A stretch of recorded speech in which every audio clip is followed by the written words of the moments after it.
So after multiple visits to gynecologists and a couple of doctors and getting advice from specialists, we had a biopsy done, and I was diagnosed with stage 2 cervical cancer on October 2017.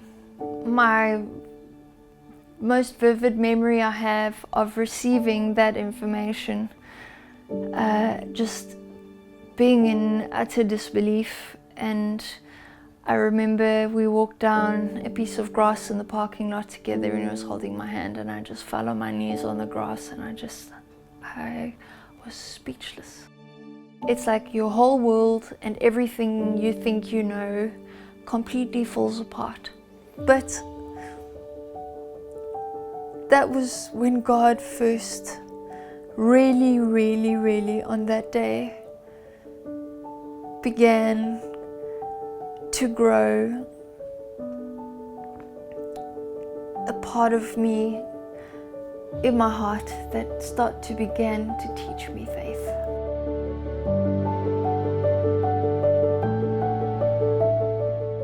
Every dream you have, every holiday you had planned, every super special thing you had planned just now, all of a sudden your priorities shift and change to having to deal with the new circumstances. And everything in your life gets turned upside down. But fortunately with God, it gets turned upside down in a good way. But I had to surrender. That was the one word my mom gave me. I remember she said to me, "My baby, you've got to surrender to this with your whole heart, and you've got to trust God." When I actually met her face to face to tell her the news, all I remember her telling me is, "My baby, I see you whole. Don't cry, you're better. God has healed you." That has been her belief in her faith, unshaking, unwavering till this very day.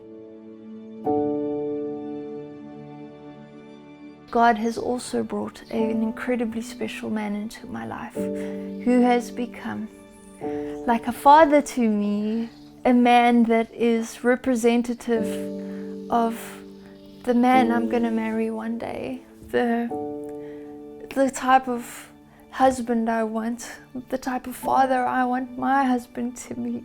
I just want to introduce them to my dad, Nico, because he is a phenomenal man and he has been there for me every step of the way. I think the biggest thing that came from my relationship is learning from Niku what it means to have a father's heart, that I could get to know my Heavenly Father. And we all have trauma, we all have pain, we all have things we're trying to heal from, but only God can fix that. And you have to allow yourself to get close enough to God, like you would to your dad, to just run to Him and say, "Daddy, I need you, I can't do this on my own."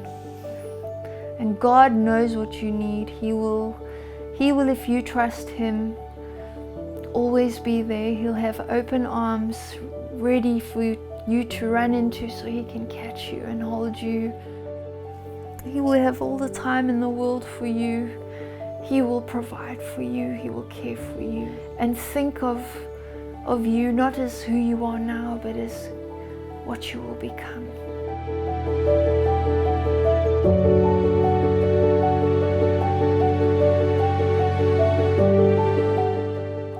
The trauma of the divorce of my parents formed and shaped and created a very big part of who I am.